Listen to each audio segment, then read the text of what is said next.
I'm John Strum, and this is Real Talk MS.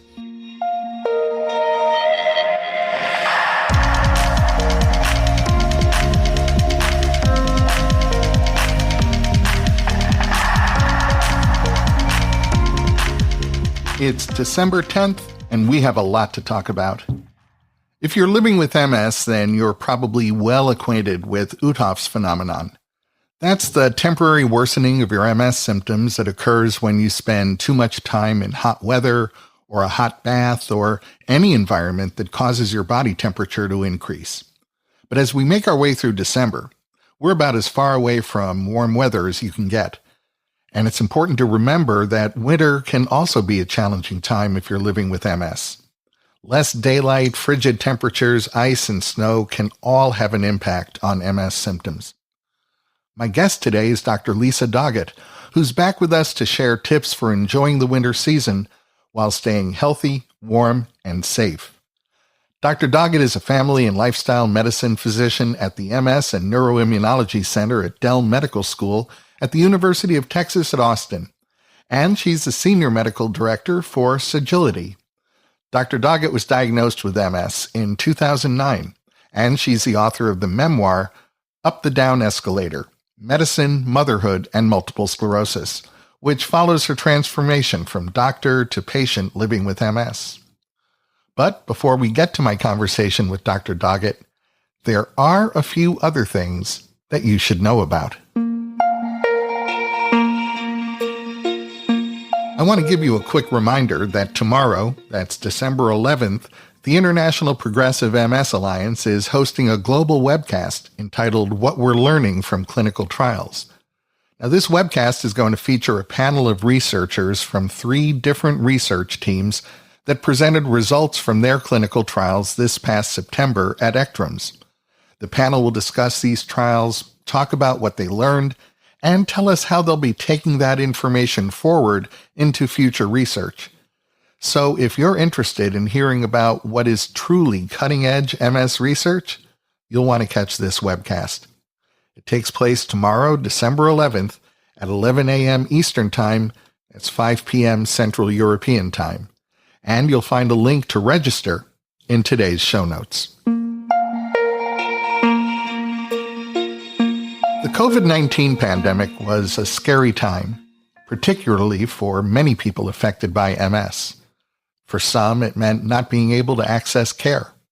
For others, it meant understanding that because they were on certain B-cell depleting disease-modifying therapies, the COVID vaccine was not going to be very effective, leaving them vulnerable to getting the virus while the rest of the world was starting to open again.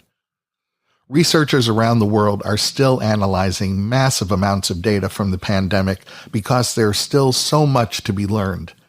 And a research team in Sweden has just published the results of their study, which indicates that people who were hospitalized with severe COVID-19 had a 2 times higher risk of developing MS. Now, I want to point out that there was no increase in the risk of developing MS among people who were diagnosed with COVID-19 or even went to the doctor because of COVID-19. This was only people whose COVID-19 was so serious that they required hospitalization. And although the people who were hospitalized were twice as likely to develop MS, only a small number of them actually did. The researchers pointed out that it's going to take another 10 to 20 years to fully determine whether serious COVID-19 is actually a cause of MS. Now, this was not a small study. The researchers analyzed socio-demographic and healthcare data from between the years 2020 and 2022 from almost 10 million people in Sweden between the ages of 3 and 100. That's virtually the entire population of Sweden. None of the people in the study had been diagnosed with MS or any other demyelinating disease at the time the study began. During a follow-up, 2,787 people had been diagnosed with MS. And the analysis of all this patient data showed that 28 people with an average age of 56.7 years were diagnosed with MS following a hospital admission for COVID-19. The average time between hospitalization and that MS diagnosis was only 82 days. That's a pretty short period of time, and to me that's important because we know that there's a prodromal phase of MS. That's an early phase of unspecified symptoms, not typical MS symptoms, that indicate a high risk for a future diagnosis of MS. So researchers may ultimately discover that severe COVID-19 isn't necessarily a cause of MS, but it may accelerate that period of time before someone develops symptoms and is subsequently diagnosed.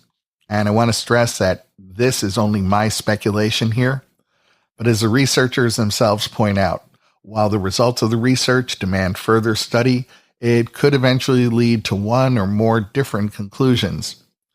There does seem to be a connection between severe COVID-19 and MS, and there's lots of work ahead in understanding what that connection is and how to best mitigate it. Meanwhile, if you'd like to review the details of this research, you'll find a link in today's show notes. In past episodes of this podcast, we've discussed the value of biomarkers for MS. One likely biomarker candidate is a protein called neurofilament light chain, which is released into the bloodstream when there's nerve damage in the central nervous system, the kind of damage that's experienced in multiple sclerosis. Now, in the last segment of today's episode, I mentioned the prodromal phase of MS, that early phase of unspecified symptoms that indicate a high risk for a future diagnosis. And a research team in Denmark wanted to analyze neurofilament light chain levels during this prodromal phase of the disease. In other words, they were curious about whether there was nerve damage taking place, even in the years prior to the onset of typical MS symptoms. The challenge in attempting that kind of analysis is it requires blood samples from people who years later would be diagnosed with MS. Fortunately, they found some, because the Danish blood donor study had stored blood samples from donors for more than 10 years. The team identified who among those blood donors was eventually diagnosed with MS, and they identified 69 individuals. Analyzing the blood samples from those 69 individuals revealed that 12 of the 69 had elevated levels of neurofilament light chain in their blood up to 9 years before they became symptomatic and were diagnosed with MS. Using some high-level mathematical modeling, the researchers were able to determine that 55% of the people who would develop MS would have experienced increased pre-symptomatic neurofilament light chain levels.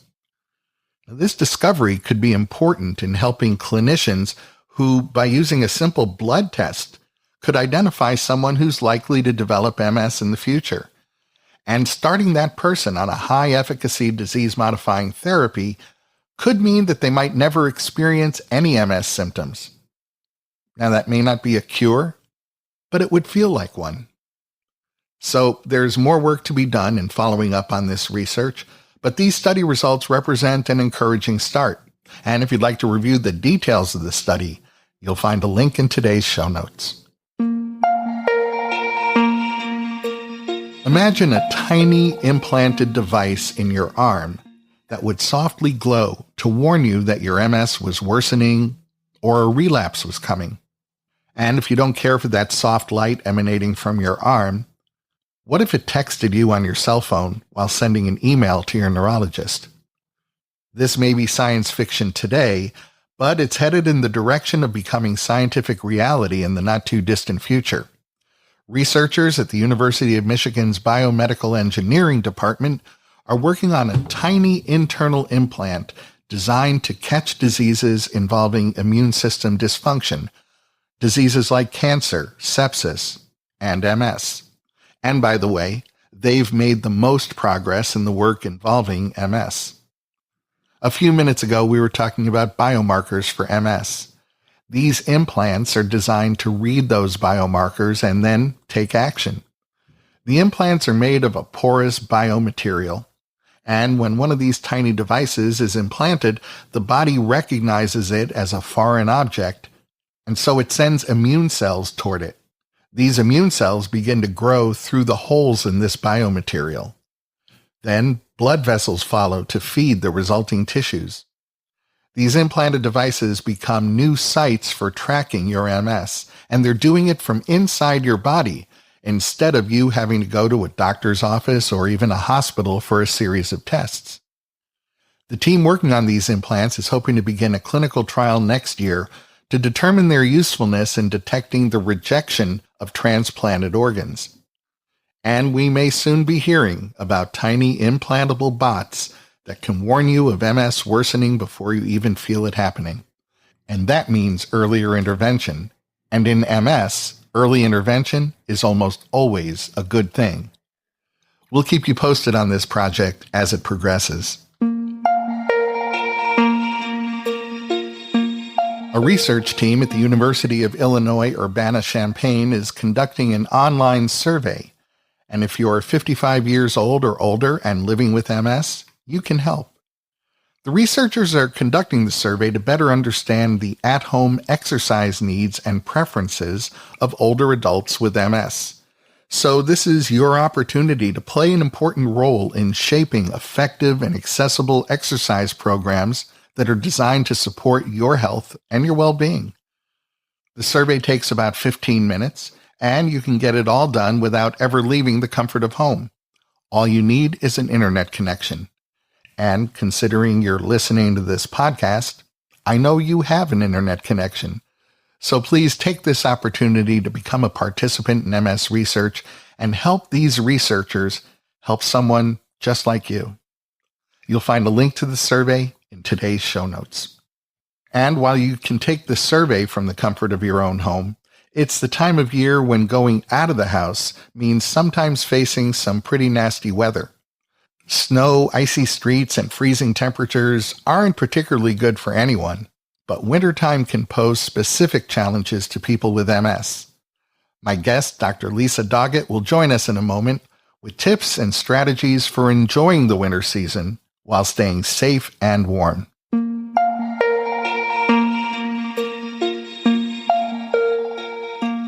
Winter can be a challenging time for people who live with a chronic condition like multiple sclerosis. Frigid temperatures, ice, snow, and less daylight can all have an impact on MS symptoms. Dr. Lisa Doggett is joining me today to share tips for enjoying the winter season while staying safe, warm, and healthy. Dr. Doggett is a family and lifestyle medicine physician at the MS and Neuroimmunology Center at Dell Medical School, the University of Texas at Austin, and she's the senior medical director for Sagility.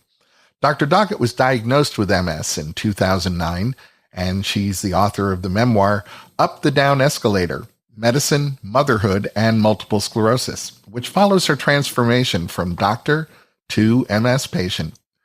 Welcome back to the podcast, Dr. Doggett. Thanks so much for the opportunity. While it's more common for people with MS to be affected by heat, many people also experience a change in their symptoms when it gets cold. What are some cold weather-related changes that affect people with MS? I'm so glad we're talking about this topic because I think heat certainly gets a lot of attention, and especially here in Texas where I am. But cold weather absolutely can make certain MS symptoms worse. And I think it's overlooked. So winter can certainly impact conditions like muscle stiffness, spasticity, mobility, fatigue, pain. And winter can impact mood as well. And it can make it harder to get out of the house, especially if you live in an area with lots of snow and ice. That increases the risk of falls. So it's another concern. Some people with MS experience stabbing pain in their extremities and feel their joints begin to stiffen in cold weather. What's the best way for them to stay warm and protect their bodies from the cold? It can be difficult, and there's not really a perfect solution. I think a lot of the common things we learned growing up, especially if you spent time in cold environments, are important. Certainly wearing layers, include warm socks, wear a hat. You can wear a hat indoors too, but especially if you're going out. Electric blankets can be helpful, so that might be something to consider purchasing if you don't have one. If you travel in a wheelchair, wrapping a small blanket around your legs to help maintain body heat can be helpful. Home insulation is important. You can get an energy audit of your home. We've done that, and it helps to prevent drafts and also to reduce electricity bills. A couple other things would include just preheating the car when you're going out, staying as active as possible, and making sure that you have warm food and drink. This is a great time of year for herbal teas, for stews and soups to warm you up. Are there any exercises or treatments that can help manage the spasticity or muscle pain that might develop as a result of being out in cold weather? There are a lot of great medicines. We're really fortunate to have these medicines to reduce spasticity and pain. So I would encourage you to talk with your healthcare provider if these are symptoms that you're struggling with, especially in the winter months. Physical therapy as well as stretching can be very helpful too, especially again, if you have spasticity. But any physical activity that increases your heart rate and your circulation will raise your body temperature and can help at least temporarily to reduce cold sensitivity. The last thing I would have people consider would be mindfulness meditation. Exercises like the body scan can be particularly helpful for pain, but mindfulness is a great tool for a lot of people with other symptoms as well. Snow and ice can be hazardous for everyone. They can be even more dangerous if MS affects your balance or your mobility. What are some tips to prevent falls, especially when the streets and sidewalks can be really slippery? Yes, falls are a huge problem and very common. So we want to do everything we can to stop them. Any exercise that improves core strength and balance can help as well to reduce fall risk. It's a good thing for anyone with MS to try core strength and balance exercises, but especially if you've got mobility challenges or a history of falls, a physical therapist or a personal trainer can help you to determine the best exercises for you. There are a number of online programs specifically for people with MS. Checking out those so you can exercise from your home is great as well. Be careful about your shoes. Have some shoes with tread. This isn't the time for high heels. Make sure you've got good shoes that are not going to increase your risk of slipping. Using a fall alert device to alert someone if you do have a fall can be helpful. And for sure, take advantage of any mobility aids, canes, walkers, especially if you're navigating risky conditions. Know that you can ask for help. Find someone who can help shovel snow, who can help you get out of the house when you've got difficult conditions. During the winter, people tend to stay indoors more, which means we all end up being physically closer to other people. This can increase the chance of catching viruses that cause colds, flu, or even COVID-19. What should people with MS know about getting their seasonal vaccines? I'm so glad you asked. I think vaccines are critical, really one of the most important tools we have to prevent infections. There is an increased risk of respiratory illness during the winter months. And we also, those of us that take certain disease-modifying therapies are at increased risk for complications from respiratory illnesses if we get them. So making sure we take advantage of vaccines is really critical. Flu vaccines are recommended for everyone every year who is 6 months old and older. Respiratory syncytial virus, or RSV, is recommended for those 75 and older, as well as those who are 60 to 74 with certain risk factors, including a weakened immune system. The COVID vaccine was updated, and the new vaccine came out in early September. So if you haven't received a COVID vaccine this fall, it's time to get another one. Again, particularly important for those of us on disease-modifying therapy. Finally, the pneumococcal vaccine is recommended for those who are 50 and older. That is a newer recommendation. It used to be just for older adults. So it's a good one to know about now, as well as it's recommended for younger people with certain immunocompromising conditions. We actually use it in most of our patients who are on a number of disease-modifying therapies. Finally, it's a good time to catch up on other vaccines. There's an adult vaccine assessment tool that's from CDC that can tell you what vaccines are recommended for you. Important to talk with your healthcare provider and get caught up. We know that exercise improves MS symptoms, it reduces relapse rates, but we also know that as the days grow shorter and it gets colder, it can be difficult to get out there and exercise. Can you talk about some of the benefits of exercise and why it's important to stay active in the winter months? Exercise helps boost physical capabilities, mental performance, immune system, mood, and our general well-being. It's better than any medicine for preventing heart disease and type 2 diabetes. It also may help reduce the progression of MS. So it is a particularly important tool that we have. It's recommended for everyone, all adults, that we get 150 minutes or more of moderate intensity physical activity, as well as 2 sessions of strength training of all major muscle groups a week. So trying to reach those guidelines and keep that up during the winter months is important. But also just know that any activity is beneficial, even if you're just doing 5 minutes a day, even if you're just working around your house, doing common household tasks. If you're up and walking around, that's good for you. During the winter, some additional tips include finding some options to do at home. So look at a used sporting goods store to get equipment. Recumbent bikes are great for people that have mobility challenges. You might consider a rowing machine or an elliptical. Online videos are available for people that use a wheelchair to be able to do exercises at home. And if you can get out of the house to do walking, you might consider going to a mall if it's too cold outside, or an indoor track. Even considering winter sports can be fun this time of year. Staying indoors during the winter months can unfortunately lead to feelings of loneliness and isolation. Why is socializing important for everyone's health and well-being, and what are some ways to stay connected with others when it's cold and gloomy and snowy outside? Great question. I don't think a lot of people, and I don't even think a lot of doctors realize the negative impacts of loneliness and social isolation on health. Well, loneliness can increase the risk of heart disease and stroke by as much as 30%. When we're disconnected from others, we're at higher risk for dying early, potentially as much as daily smoking. So this is a big deal. It's really important to stay connected with others during all year round, actually. But it can be harder, especially if you're in a cold climate. So just a few ideas that I've used with some of my patients. Connecting online or by phone is important. We've learned to do this during COVID, and it's a time when it's too cold outside to get out, to go back to some of those methods that we used during the pandemic.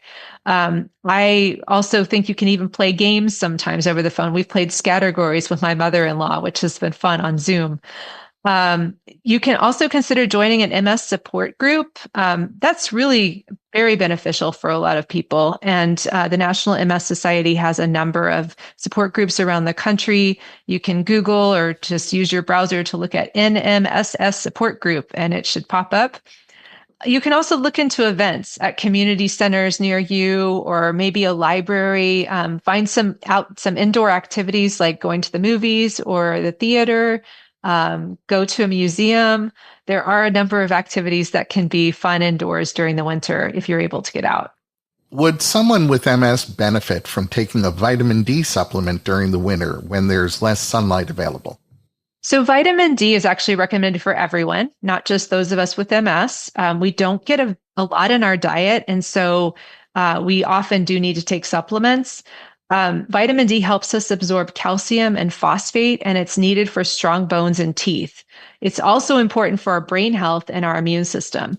So unfortunately, even in sunny places like Texas, a lot of people don't get enough vitamin D. In MS, we don't know for sure the connection between vitamin D and MS, but we do think they could be linked. Low vitamin D levels have been associated with an increased risk of MS. So it's generally recommended to take supplements even at higher levels if you have MS, but it's something that we're still learning more about. I would encourage you to talk with your doctor, who can measure your level potentially and then recommend the best dose for you. If someone feels their MS or their overall health is being affected by the cold weather, what should they do? Well, I think it's always important to get some help. Talk to your healthcare provider, talk to your care partners, and explain, what's going on, and hopefully they can help you come up with some solutions. I would also encourage people not to just assume it's the cold weather. If you're having some new symptoms, it could be that you have an MS progression, MS flare, or something else.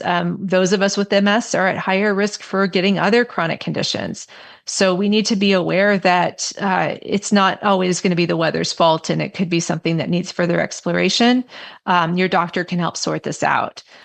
I think you also want to strategize with your care partner and your healthcare team. Maybe you need better insulation in your home.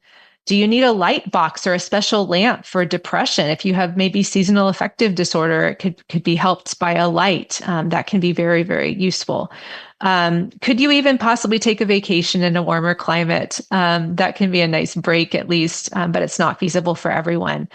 And then finally, I would really double down on your lifestyle habits. Make sure that you're eating a healthy diet, you're getting that exercise, getting sufficient quality sleep, avoiding unhealthy substances like excessive alcohol or tobacco, managing your stress adequately, and maintaining those connections with others because as we discussed, that's so important.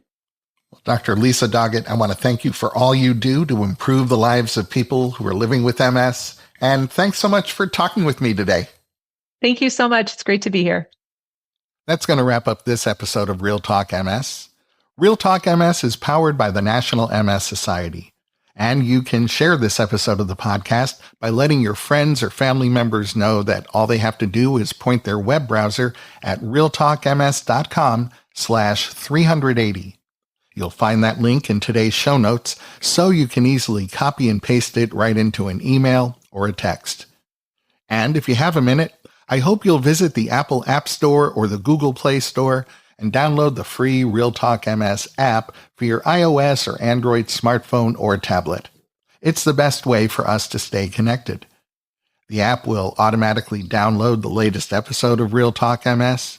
You'll be able to access any of our past episodes. You'll be able to save your favorite episodes, and it's a great way for me to share bonus content with you. The app is free, so I hope you'll download it today. I'm John Strum. Thanks for listening. Stay safe and make healthy choices.